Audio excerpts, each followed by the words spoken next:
guys, welcome back to my channel. So today we are going to do a very interesting chapter. The name of the chapter is electrolysis, and I know you would start loving this chapter if you watch this video till the end. So before starting with what is, first, we're starting with electrolysis. So हमें पहले ये पता होना चाहिए कि electrolysis होता क्या है. ठीक है, इलेक्ट्रोलिसिस का मतलब क्या है. तो उसकी अब मैं डेफिनेशन हम देख लेते हैं.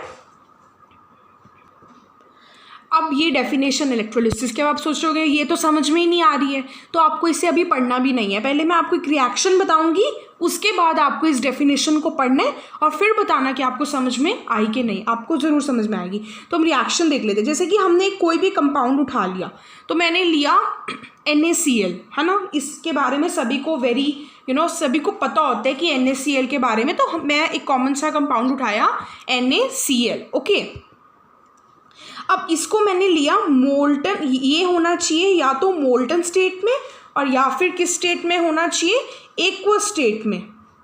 जो NaCl होता है ना, वो कभी भी सॉलिड स्टेट में इलेक्ट्रिसिटी को कंडक्ट नहीं करवाता है. ठीक है, और इसका रीज़न क्या है वो भी मैं आपको बता देती हूँ कि ये मोल्टन और एक्वस स्टेट में ही क्यों. Why not in the solid state? Because जब ये सॉलिड स्टेट में होता है ना, तभी इलेक्ट्रिसिटी को कंडक्ट नहीं करवा सकता.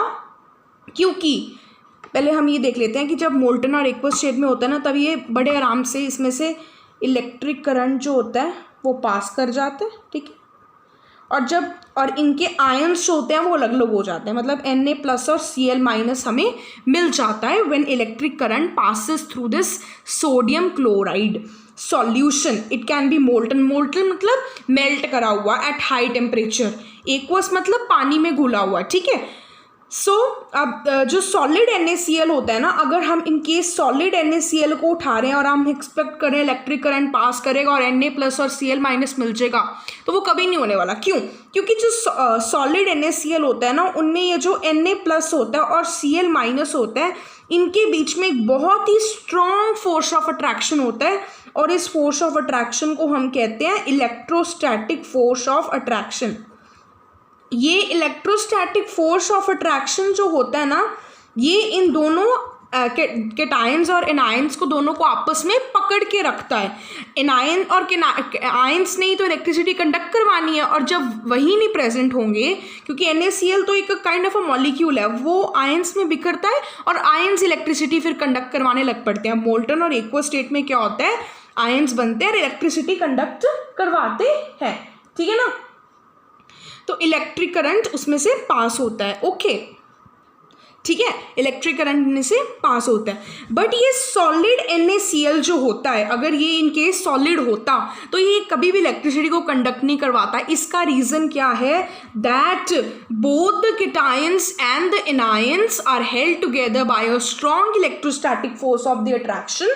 ठीक है, बहुत ज़्यादा फोर्स होता है तो नहीं कर पाता है, समझ में आता है. तो मोल्टन और एक्वस में कैसे कर लेता है वो भी हम देख लेते हैं. सो मोल्टन में कैसे करता है ये, when we heat the sodium chloride, मतलब हाई टेम्परेचर पे जब हम उसे हीट करते हैं ना, तो उसे जब हम किसी भी कंपाउंड को हीट करते हैं तो ऑब्वियसली उनका जो बीच का फोर्स है वो कम हो जाएगा. ठीक है, melt the solid, it weakens the bond. जो NaCl के बीच में ये बॉन्ड बन रखा है ना, ये वीक हो जाएगा एंड आयंस क्या हो जाएंगे, फिर ions will become free. Ions free हो गए और इलेक्ट्रिसिटी कंडक्ट हो गई. अच्छा, ये तो बात हो गई मोल्टन की, कि मोल्टन में क्या करते हैं, हम उसे हाई टेम्परेचर पे हीट करते हैं, उसकी वजह से आयंस जो होते हैं वो फ्री हो जाते हैं. ठीक है, मोल्टन का समझ में आया. बट आप तो कह रहे हो कि पानी में डालकर भी हो जाता है. तो पानी के पास एक प्रॉपर्टी होती है, उस प्रॉपर्टी का क्या नाम है वो आप देखो, डाई इलेक्ट्रिक प्रॉपर्टी. ये बहुत इंपॉर्टेंट क्वेश्चन है कि why solid NaCl does not conduct electricity. तो ये वाटर के पास डाइलेक्ट्रिक प्रॉपर्टी होती है. जैसे जैसे ये डाइलेक्ट्रिक प्रॉपर्टी बढ़ती है ना, वैसे वैसे इलेक्ट्रोस्टैटिक फोर्स ऑफ अट्रैक्शन जो है वो घटता है. तो जब हम पानी डालते हैं इसके अंदर, तो उसकी जो वाटर की डाइलेक्ट्रिक प्रॉपर्टी होती है ना, वो इसके इलेक्ट्रोस्टैटिक फोर्स ऑफ अट्रैक्शन पे भारी पड़ जाती है और वो इलेक्ट्रोस्टैटिक फोर्स ऑफ अट्रैक्शन ख़त्म हो जाता है और हमें Na+ और Cl- मिल जाता है। तो ये तो अब हम इसे पढ़ेंगे, अब समझ में आएगा। Electrolysis is a process of decomposition of a chemical compound. This is a chemical compound in aqueous or molten state, या तो मोल्टन स्टेट में हो या एक्वस स्टेट में हो। कैसे? क्योंकि वाटर की में डाइलेक्ट्रिक प्रॉपर्टी होती है और मोल्टन की बात करें तो उनके बीच का बॉन्ड वीक हो जाता है जब हम उसे हीट करते हैं। और इसके साथ साथ बहुत सारे केमिकल चेंजेस होते हैं using direct electric current. So electrolysis is the process of decomposition of a chemical compound in aqueous or molten state accompanied by a chemical change using direct electric current. क्या? Using direct electric current, उसे बोलते हैं हम electrolysis. But आपने एक और term पढ़ी होगी, इलेक्ट्रोलाइट। ये जो NaCl है ना, मोल्टन NaCl या फिर हमने लिया एक्वस NaCl, इसे बोलते हैं इलेक्ट्रोलाइट। क्या बोलते हैं इसे हम? Electrolyte. So electrolytes are the compounds which either in aqueous or in molten state they conduct electricity through them. Okay, which either in aqueous or in molten state allow the electric current। मतलब ये एक electrolyte है, कौन सी state में? Molten या फिर aqueous state में, जो अपने थ्रू इलेक्ट्रिसिटी को पास होने देता है। तो ये हो गया हमारी बेसिक चीज़ें किसके बारे में? इलेक्ट्रोलिसिस के बारे में। अब हम थोड़ा आगे बढ़ते हैं। अब देखो, कुछ इलेक्ट्रोलाइट्स जो होते हैं वो बहुत ज़्यादा इलेक्ट्रिसिटी कंडक्ट करवा देते हैं, कुछ इतनी इलेक्ट्रिसिटी कंडक्ट नहीं करवा पाते और कुछ बिल्कुल ही नहीं कंडक्ट करवा पाते हैं। तो सबसे पहले we'll talk about what? We'll talk about strong electrolytes and weak electrolyte difference. So I write strong here and weak here. One thing you need to understand that कि जितने भी स्ट्रॉन्ग एसिड्स होते हैं ना और जितने भी स्ट्रॉन्ग बेसिस होते हैं वही स्ट्रॉन्ग इलेक्ट्रोलाइट्स होते हैं, और जितने भी वीक एसिड्स होते हैं या फिर वीक बेसिस होते हैं वही वीक इलेक्ट्रोलाइट भी होते हैं। स्ट्रॉन्ग इलेक्ट्रोलाइट मतलब जो इलेक्ट्रिसिटी को ज़्यादा कंडक्ट करते हैं, जो ज़्यादा कंडक्ट करते हैं, conduct large amount of electric current. ठीक है ना? और ये क्या करता है? ये small amount of electric current. If it conducts large amount of electric current means it is a good conductor of electricity and this is the poor conductor. ठीक है ना? थर्ड पॉइंट की अगर बात करें, स्ट्रॉन्ग इलेक्ट्रोलाइट क्यों है? जैसे कि मोल्टन NaCl जो है वो एक स्ट्रॉन्ग इलेक्ट्रोलाइट है बिकॉज ये पूरा का पूरा डिसोसिएट हो जाता है Na+ और Cl- में। तो जितने अच्छे से आयंस बनेंगे उतना ज़्यादा इलेक्ट्रिक करंट वो पास करवाएंगे अपने थ्रू। सो मीन्स कि इसमें अब ऐसा तो नहीं है कि अगर सपोज करो 10 मॉलिक्यूल्स हैं NaCl के, उसमें से 50 ब्रेक हो रहे हैं और 50 नहीं हो रहे हैं बिकॉज ये इतना अच्छी तरह से ब्रेक हो ही नहीं सकते, स्ट्रॉन्ग नहीं है। ठीक है, आयनिक कंपाउंड है भाई, ब्रेक करेगा। अगर कोवलेंट होता तो कुछ मॉलिक्यूल्स बच जाते पीछे, ठीक है, और कुछ हो जाते, बट जैसे ये स्ट्रॉन्ग में आ जाता है। ठीक है, so they completely dissociate and they contain only free mobile ions, whereas ये पूरी तरह से डिसोसिएट नहीं हो पाते हैं, कुछ पार्ट इसका मॉलिक्यूल ही रह जाता है। सो दे पार्शियली डिसोसिएट। सो अगर ये पार्शियली डिसोसिएट हुए तो इसका मतलब क्या है? मॉलिक्यूल्स और आयंस दोनों होंगे, इजंट इट? ओके, अगर स्ट्रॉन्ग इलेक्ट्रोलाइट यूज करा जाए तो बल्ब ब्राइटली ग्लो करेगा और अगर वीक है तो डिमली। अच्छा, अब मैंने आपको बताया था strong acids and strong bases are strong electrolytes, weak acids and weak bases are weak electrolyte. Okay, तो अब यहाँ पे हम कुछ स्ट्रॉन्ग इलेक्ट्रोलाइट्स के नाम लिखते हैं। तो स्ट्रॉन्ग एसिड्स कौन से हैं बताओ? H2SO4, HCl, HNO3। Weak acids कौन से हैं? कार्बोनिक एसिड सभी को पता है ये तो, then acetic acid and then oxalic acid, this is oxalic acid, ठीक है, एंड एसिटिक एसिड ऑल्सो, ठीक है। अब सिमिलरली हम बात करेंगे स्ट्रॉन्ग बेसिस के बारे में। कौन से हैं? NaOH, KOH, ठीक है। और वीक बेसिस कौन से हैं वो भी बात कर ही लेते हैं। Ammonium hydroxide and calcium hydroxide. अच्छा, अब मैं तो यहाँ पर NaCl की बात कर रही थी, ये तो एसिड भी नहीं है, ये तो बेस भी नहीं है, ये तो सॉल्ट है। तो ये कौन सा सॉल्ट है? स्ट्रॉन्ग है ऑब्वियस है, क्योंकि वो तो कंप्लीटली डिसोसिएट कर लेना। तो अब हम बात करते हैं स्ट्रॉन्ग सॉल्ट और वीक के बारे में, ठीक है, वीक सॉल्ट के बारे में। तो होता क्या है, इसका कॉन्सेप्ट क्या, जैसे मैं यहाँ पे यूज़ करूँ PbCl2, चलो PbCl2 को छोड़ो, NaCl, Na कहाँ से आया है? स्ट्रॉन्ग बेस से। Cl कहाँ से आया है? स्ट्रॉन्ग एसिड से। ऑब्वियसली इससे तो स्ट्रॉन्ग होना ही था ना। कॉपर, CuCl2, ये इतना स्ट्रॉन्ग नहीं है, ये स्ट्रॉन्ग से नहीं आया है, ये तो स्ट्रॉन्ग से आया ना। तो एक भी अगर स्ट्रॉन्ग से आया या एसिड हो, बेस हो, तो वो स्ट्रॉन्ग सॉल्ट माना जाता है। इसी तरह से इधर देखो, जैसे अमोनियम कार्बोनेट है,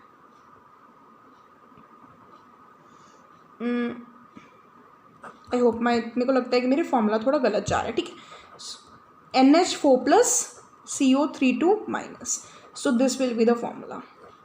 जब भी कंफ्यूजन हो तो ये वाला मेथड लगा लेना है, ठीक है। तो अब देखो अमोनिया कहाँ से आया है? अमोनियम हाइड्रोक्साइड से, मतलब वीक बेस। कार्बोनेट कहाँ से आया है? वीक एसिड से। तो दो, एक भी नहीं स्ट्रॉन्ग वाले से आया, तो ये कौन सा हो गया? Weak salt. चलो ये तो फिर भी कहीं तक ठीक थे, मतलब थोड़ा सा तो कंडक्ट कर रहे थे, बट कुछ ऐसे होते हैं जो बिल्कुल ही नहीं करते हैं, ठीक है, उसके बारे में भी अब बात कर लेते हैं। तो कुछ होते हैं नॉन इलेक्ट्रोलाइट जो बिल्कुल भी इलेक्ट्रिसिटी को कंडक्ट नहीं करवाते, तो वो कौन से हैं? Distilled water, salt water conduct करवाता है, डिस्टिल्ड वाटर नहीं करवाता। अल्कोहल, ये तो भूल ही नहीं सकता ना कभी जिसने 3 Idiots की मूवी देखी है। Salt water is the good conductor of electricity. Distilled water नहीं है तो कंफ्यूज नहीं होना, ठीक है। Alcohol non electrolyte.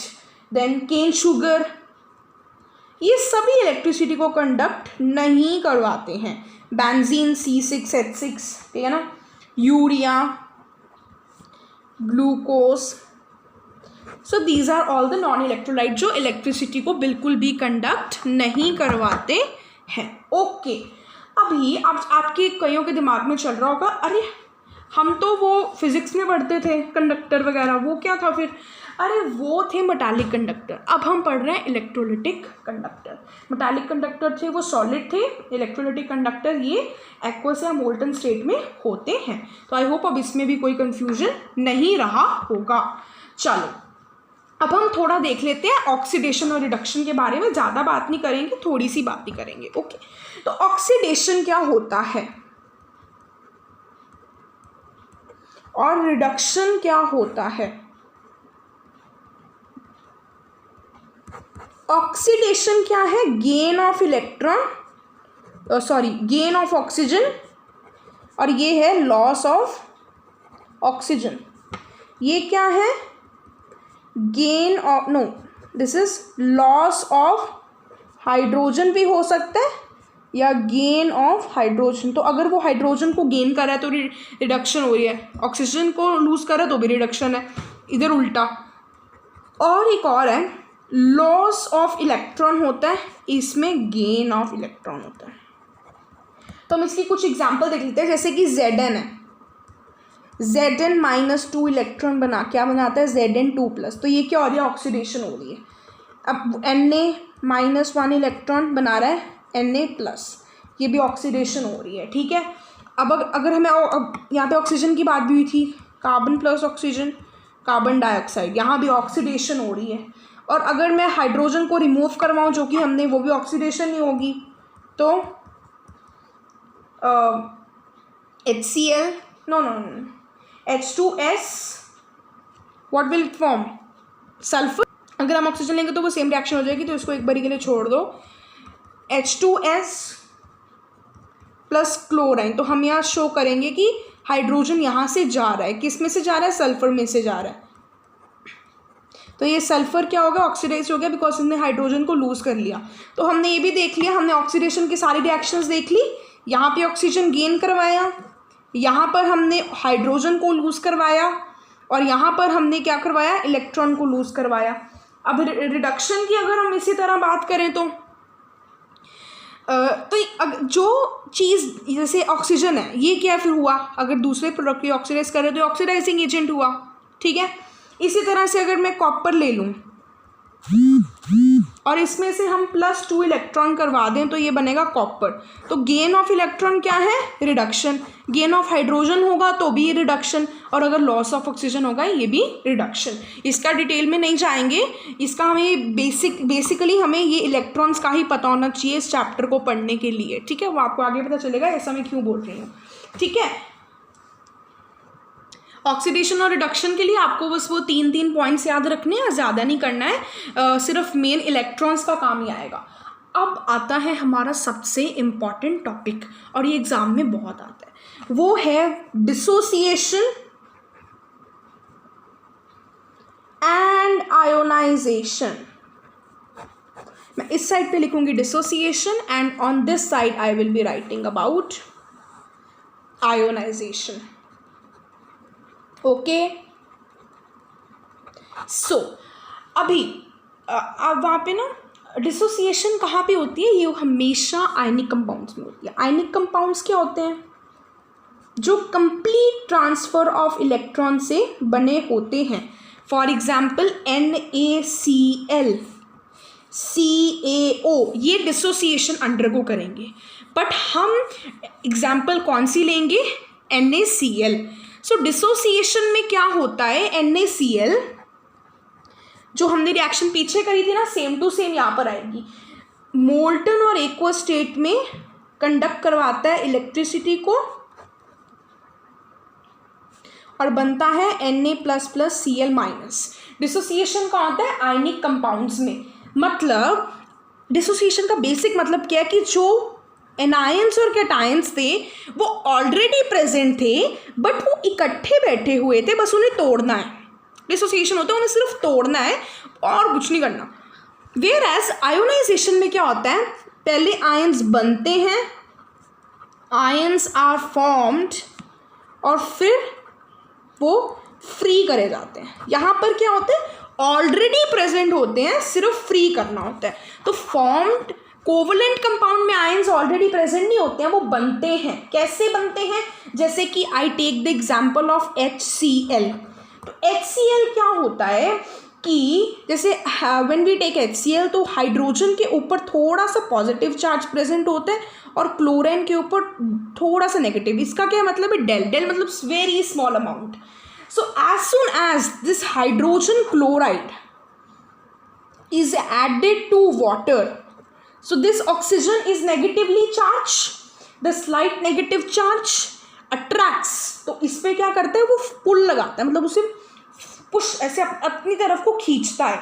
तो ये अपनी तरफ खींचता है, तब बनते हैं आयंस। आयंस ऑलरेडी प्रेजेंट नहीं होते हैं कि हमने उसे मोल्टन एक्वस करा और इलेक्ट्रिसिटी कंडक्ट कराई और अपने आप बन गए। नो, वाटर में जब हम उसे डिसॉल्व करते हैं, सो जो slight negative charge on the oxygen atom होता है, इसके ऊपर जो ऑक्सीजन के ऊपर थोड़ा सा नेगेटिव चार्ज होता है ना, O2- और यहाँ H+, तो ये थोड़ा सा पॉजिटिव और थोड़ा सा नेगेटिव, ये जो थोड़ा सा नेगेटिव है इसे अपनी तरफ को पुल करता है, इलेक्ट्रोस्टैटिक पुल लगाता है, एंड उससे हमारा बनता है क्या, hydronium ion plus hydronium ion plus क्या बन गया, क्लोराइन। तो एक हमें मिल गया केटाइंस और एक हमें मिल गया आयंस। सो बेसिक डिफरेंस आपको समझना होगा। NaCl का अगर वो डिटेल पूछे ना कि किस तरह से डिसोसिएशन होता है, वो मैंने आपको in the starting of the video only I told you about that, तो आप स्टार्टिंग में देख सकते हो, ठीक है।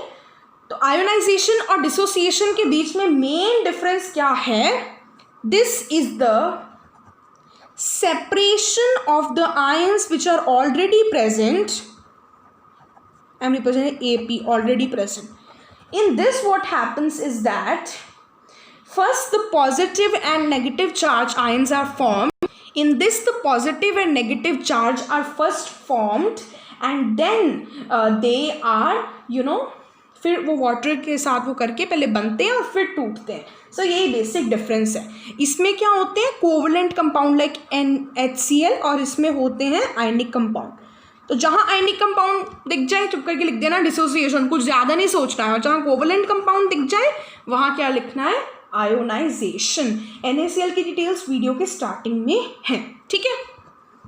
अपना आपके स्कोप में एक इलेक्ट्रोकेमिकल सीरीज़ है, उसके बारे में जब हम इलेक्ट्रोलिसिस करेंगे ना उसके साथ साथ डिस्कस करेंगे. अभी मैं आपको एक बेसिक वाला इलेक्ट्रोलिसिस बता देती हूँ और वो बेसिक वाला इलेक्ट्रोलिसिस है NaCl. ज़्यादा नहीं अभी पढ़ेंगे, नेक्स्ट वीडियो में हम बाकी कंपाउंड्स के इलेक्ट्रोलिसिस के बारे में पढ़ेंगे. मेन चीज़ अभी स्टार्ट होने वाली है.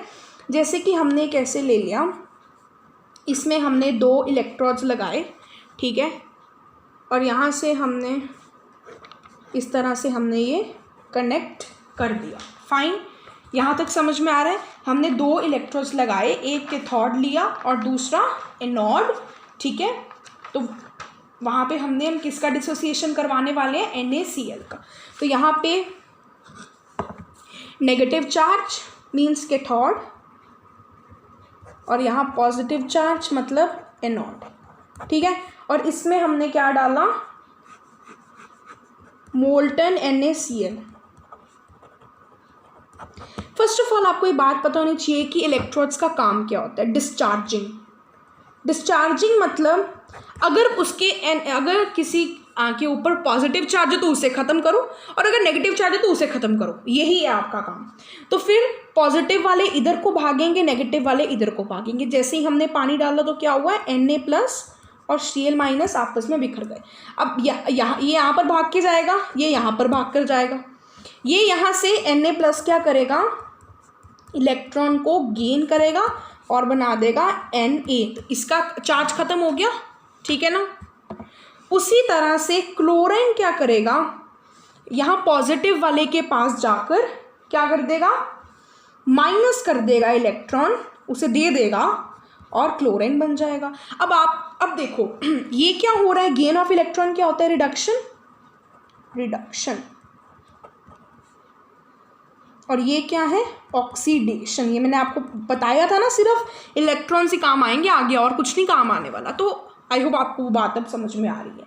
ठीक है, तो यहाँ हो रही है रिडक्शन और यहाँ हो रही है oxidation.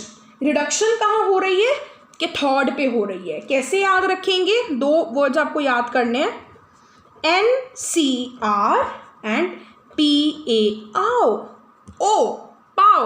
NCr negative cathode reduction means यहाँ पे कैथोड नेगेटिव होती है तो नेगेटिव कैथोड और यहाँ पर पॉजिटिव चार्ज आकर इलेक्ट्रॉन लेकर जाते हैं तो reduction. Positive anode oxidation, positive वाले यहाँ पर आकर क्या करते हैं, इलेक्ट्रॉन्स को छोड़कर जाते हैं, मतलब यहाँ देकर जाते हैं, तो मतलब देकर जाते हैं, रिड हो जाते हैं, बस पीछा छूट गया उनका, तो ऑक्सीडेशन हो जाती है. तो कहाँ पर रिडक्शन होती है, ऑक्सीडेशन हुई. क्यों, क्योंकि वो चाहता था कि मेरा प्लस चार्ज चला जाए और ये चाहता था मेरा नेगेटिव चार्ज चला जाए. यही जो नेगेटिव चार्ज होते हैं ना, यही उधर जाते हैं फिर. ठीक है, यही सर्कल चलता रहता है. यहाँ पे जब उसने इलेक्ट्रॉन को लूज करा, यही इलेक्ट्रॉन भागता भागता यहाँ जाएगा. ऐसे ही चार्ज जो होता है वो मेंटेन होता है. ठीक है ना, फिर ही पॉजिटिव और नेगेटिव चार्ज जो होते हैं वो बन जाते हैं. तो सोडियम क्या करेगा, गेन ऑफ इलेक्ट्रॉन. अगर इलेक्ट्रॉन को गेन करेगा, पॉजिटिव नेगेटिव कट हो जाएंगे तो सोडियम रह जाएगा. ये इलेक्ट्रॉन को दे जाता है तो ये ऑक्सीडाइज हो जाता है. अच्छा, अब क्या आपने कभी क्लोराइन को अकेले देखा है, नहीं. क्लोराइन को हमने सिर्फ Cl2 की फॉर्म में देखा, तो हम क्लोराइन प्लस क्लोराइन करके Cl2 बना देंगे. अरेनियस की थ्योरी कहती है कि जितने यहाँ पर इलेक्ट्रॉन्स हों उतने यहाँ पर इलेक्ट्रॉन होने चाहिए. तो जब हमने यहाँ पर 2 क्लोराइन लिया, मतलब यहाँ भी 2 होने चाहिए, इसका मतलब ये भी 2 होंगे, मतलब ये भी 2 होंगे. अरेनियस की थ्योरी तो यहाँ काम ही नहीं करी.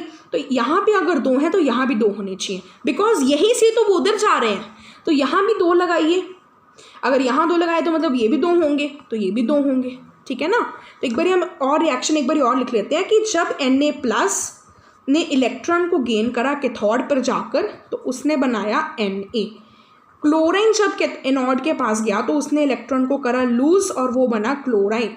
क्लोराइन को तो मैंने कभी ऐसे देखा ही नहीं, तो क्लोराइन प्लस क्लोराइन मैंने कर दिया Cl2। यहाँ तो एक है, यहाँ दो है, तो यहाँ भी दो लगा दो, यहाँ भी दो लगा दो, यहाँ भी दो लगा दो। बट यहाँ पे एक है, यहाँ दो है, तो अरेनियस की थ्योरी यहाँ खराब हो गई, तो भाई यहाँ भी दो लगा दो, प्रॉब्लम ही क्या है, यहाँ भी दो लगा दो, यहाँ भी दो लगा दो। तो ये रिएक्शन हमारी बन जाएगी NaCl का इलेक्ट्रोलिसिस हो गया। अब नेक्स्ट वीडियो में हम करेंगे electrolysis of molten lead bromide. तो सब्सक्राइब कर देना ताकि आपको अगली वीडियो में मिल जाए। Thank you so much, bye bye, have a good day.